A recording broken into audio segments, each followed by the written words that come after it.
आज वो इतराफ़ कर रहे हैं कि ये प्रोग्राम मुश्किल है लेकिन निकल नहीं सकते। इस हवाले से हमारे पास कोई क्लैरिटी नज़र क्यों नहीं आ रही IMF प्रोग्राम को लेकर? कि वज़ीर ख़ज़ाना साहब एक बड़ी मुश्किल में फंस गए हैं। मुल्क जो है, मुल्क की मईशत जो है वो IMF के बगैर चल नहीं सकती और वज़ीर ख़ज़ाना साहब इस चीज़ का इजहार कर रहे हैं कि शायद वो IMF के प्रोग्राम के साथ नहीं चल सकते। अब बड़ी अजीब सी बात है कि फरवरी के महीने में IMF के जो स्टाफ लेवल एग्रीमेंट कहलाता है, हुकूमत पाकिस्तान ने IMF के साथ फरवरी के महीने में एक एग्रीमेंट साइन किया, एक मुआहिदा साइन किया। उसके बाद मार्च के महीने में IMF का एग्जीक्यूटिव बोर्ड आया, उसने पूरी रिव्यूज़ की और फिर मार्च की 30 तारीख को हमने $500 मिलियन भी वसूल कर लिया उनसे कि हमें आपकी सारी शराइत मंजूर है। अब एक नए वज़ीर ख़ज़ाना आए हैं, वो कह रहे हैं कि जी ये प्रोग्राम जो है ये बड़ा सख्त है। वो कह रहे हैं कि जी जो हमने बिजली के हवाले से उनसे मुआहदे किए हैं वो पूरे नहीं हो सकते। वो कह रहे हैं जी कि जो रेवेन्यूज़ का टारगेट हमने उनके साथ मुआहदे में लिखा है वो पूरा नहीं हो सकता। तो बड़ी अजीब सी बात लगती है आलमी दुनिया के हवाले से कि हुकूमत पाकिस्तान जो है वो एक मुआहदा साइन करती है। अब IMF का इसमें कोई रोल नहीं है कि आपके पास नया वज़ीर ख़ज़ाना आया है या नहीं आया। वज़ीर ख़ज़ाना जो है वो मुआहदा साइन नहीं करता, हुकूमत पाकिस्तान साइन करती है। तो अगर फरवरी में अब कहा जा रहा है कि जी कोरोना है और कोरोना की वजह से इतनी सख्तियाँ जो हैं वो पाकिस्तान की मईशत बर्दाश्त नहीं कर पाएगी, जब फरवरी में स्टाफ लेवल के साथ आपने एग्रीमेंट किया था क्या उस वक्त कोरोना नहीं था? जब IMF का एग्जीक्यूटिव बोर्ड हमारे रिव्यूज में जा रहा था क्या उस वक्त कोरोना नहीं था? मार्च की 30 तारीख को हमने सारी चीजों के ऊपर साइन करने के बाद जब $500 मिलियन रिसीव कर लिया क्या उस वक्त कोरोना नहीं था? सलीम साहब, वज़ीर ख़ज़ाना ने भी आज सख्त शराइत का जिक्र किया है। ये कौन सी सख्त शराइत है इस प्रोग्राम की और उनकी क्या सियासी कीमत है जिसका जिक्र आज शौकत तरीन साहब भी कर रहे थे? देखिए, इसका जवाब तो वज़ीर ख़ज़ाना साहब ही दे सकते हैं। अगर सख्त थी या नरम थी, ये इसका ताल्लुक उस मुआहदे से है जो फरवरी में हमने किया। फरवरी में हमें ये चीज़ें उठानी चाहिए थी कि जी आपकी शराइत बड़ी सख्त है, हम नहीं कर सकते। मार्च में हमें ये चीज़ें उठा लेनी चाहिए थी कि जी आपकी शराइत बड़ी सख्त है, हम नहीं कर सकते। वो कौन सी शराइत हैं उनको आइडेंटिफाई करना चाहिए था। वो किसी भी वज़ीर ख़ज़ाना ने नहीं किया। अब नए वज़ीर ख़ज़ाना साहब आए हैं, वो कह रहे हैं कि जी जो हफीज़ शेख साहब ने एग्रीमेंट साइन किया था वो दुरुस्त नहीं है। वो कह रहे हैं कि उससे पहले जो वज़ीर ख़ज़ाना आए थे उन्होंने मईशत का बुरा हाल कर दिया है। अब इसका जवाब मेरे पास नहीं हो सकता कि वो कौन सी सख्त शराइत है। अच्छा फ़ारूक सलीम साहब, हम माजी में भी IMF प्रोग्राम्स में जाते रहे हैं, दीगर हुकूमतों में भी, लेकिन क्या वजह है कि इस मरतबा इस प्रोग्राम को बहुत मुश्किल और पेचीदा बनाकर पेश किया जा रहा है? देखिए, बाज़ औक़ात हम मईशत को बहुत ही पेचीदा बना के पेश करते हैं और उसके जो भी पेचीदा बनाता है उसके शायद अपने अपने रीज़न्स होते हैं। 22 करोड़ पाकिस्तानियों की जो मईशत है वो बड़ी सिंपल मईशत है। उसका IMF से कोई गहरा ताल्लुक नहीं है। वो तो कहते हैं कि भाई आटे की कीमत जो है वो 35 रुपए किलो थी आज से 2.5-3 साल पहले, आज वो 70-75 हो गई। उसका कुछ करें।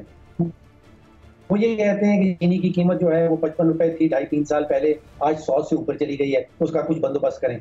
अब मैं ये नहीं समझ पा रहा कि हम IMF से कह रहे हैं कि हमने रीनिगोशिएट करना है, ज़रूर करें, 100 दफ़ा करें, लेकिन जो अवाम के प्रॉब्लम्स हैं, 22 करोड़ पाकिस्तानियों का कोई ऐसा मामला नहीं है कि IMF क्या कर रही है या नहीं कर रही। वो आटे चीनी के चक्कर में है। तो आटे की कीमत क्या कम हो जाएगी अगर हम IMF के पास जाएं? क्या IMF से जो हमने मुआहदा किया है क्या उसके नतीजे में आटे की कीमत बढ़ी है? जो IMF से हमने मुआहदा साइन किया था फरवरी में, क्या उसके नतीजे में चीनी की कीमत बढ़ी है? तो ये IMF के मुआहदों के नतीजे में तो ना आटे की कीमत बढ़ी है, ना चीनी की कीमत बढ़ी है, जो आम आदमी के मसाइल हैं। तो जवाब तो वज़ीर ख़ज़ाना साहब को, हुकूमत को इवेंचुअली 22 करोड़ पाकिस्तानियों को देना है। असद उमर साहब IMF प्रोग्राम में जाने के हामी नहीं थे, हफीज़ शेख साहब इस प्रोग्राम में लेकर गए। अब हमाद अज़हर को ज़्यादा वक्त नहीं मिला और शौकत तरीन अब इस प्रोग्राम के मसाइल बता रहे हैं। इन चारों वज़रा के दौर में प्राइम मिनिस्टर कहते रहे कि हमारी मौशी सम दुरुस्त है। क्या प्राइम मिनिस्टर को हकीकत नहीं बताई जाती थी या खुद भी हकीकत अवाम से छुपाते रहे? देखिए, आप इतने अजीब किस्म के सवालात मुझसे पूछ रहे हैं जिनका जवाब रियली एग्जिस्ट नहीं करता। अब आप सोचिए कि आपने बिल्कुल दुरुस्त कहा कि पिछले साल भर से हमें वज़ीर आज़म साहब भी ये कह रहे हैं कि हमारी मईशत के सारे इशारे जो हैं वो मस्बत हो गए हैं। अगर आपको याद हो कि मार्च 3 या 4 तारीख जिस दिन इलेक्शन था सेनेट का, हमारे जो वजीर खजाना थे उस वक्त के, उनका जो इलेक्शन था सेनेट के लिए, उस दिन इतनी तारीफों के पुल बांधे गए। वजीर आज़म साहब ने कहा कि डॉक्टर हफीज शेख साहब ने पाकिस्तान की मईशत के अंदर वो कमाल दिखाया है, उन्होंने ये काम कर दिखाया है और उनको हम चाहते हैं कि अगले 6 साल के लिए सेनेटर इलेक्ट करवा लें ताकि वो 6 साल के लिए इस मुल्क के वजीर खजाना रहें। फिर अचानक क्या हुआ कि कुछ ही दिनों के बाद उनकी छुट्टी हो गई। अब आपने जो सवाल किया उससे जुड़े हुए और सवाल उठते हैं कि क्या वजीर खजाना को उसकी कारकर्दगी की बुनियाद पे हटाया जाता है कि अगर आप 10 या 15 दिन पहले एक वजीर खजाना की इतनी तारीफें कर रहे थे फिर उसको हटा क्यों दिया गया। फिर आपने जो सवाल किया कि अगर वाकई में हमारी मईशत के सारे इशारे जो हैं वो मस्बत जा रहे हैं तो IMF जो है वो तो खुद से ये कहता है कि हम उन ममालिक की मदद को जाते हैं जिनकी मईशत जो है वो अस्पताल में इंटेंसिव केयर यूनिट में पड़ी होती है। तो अगर हमारे मईशत के इशारे मस्बत जा रहे हैं तो फिर हमें IMF में जाने की क्या जरूरत थी। अगर यहाँ पर एक और राय भी आती है, क्या हफीज शेख साहब का IMF प्रोग्राम में जाने का फैसला दुरुस्त था, या अगर हम पहले ही IMF प्रोग्राम में चले जाते तो क्या हालात मुख्तलिफ होते? ये असल सवाल मैं समझता हूँ ये नहीं है कि IMF में कब जाना है कब नहीं जाना।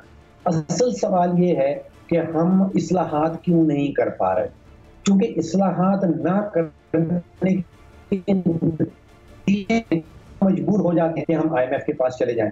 और फिर ये ज़हन में रखिए कि IMF सिर्फ मालियाती इदारा नहीं है, उसके सियासी मालकान है और फिर वो सियासी गेम शुरू हो जाती है, फिर वो अपनी चीज़ें हमसे मनवाना शुरू कर देते हैं। तो असल सवाल ये है कि हुकूमत पाकिस्तान, चाहे वो PTI की हुकूमत हो, वो PMLN की हुकूमत हो, वो पीपल्स पार्टी की हुकूमत हो, जो इस्लाहात हमें पता है कि हमने करनी है, हम बिजली के शोबे में इस्लाहात नहीं कर पाते।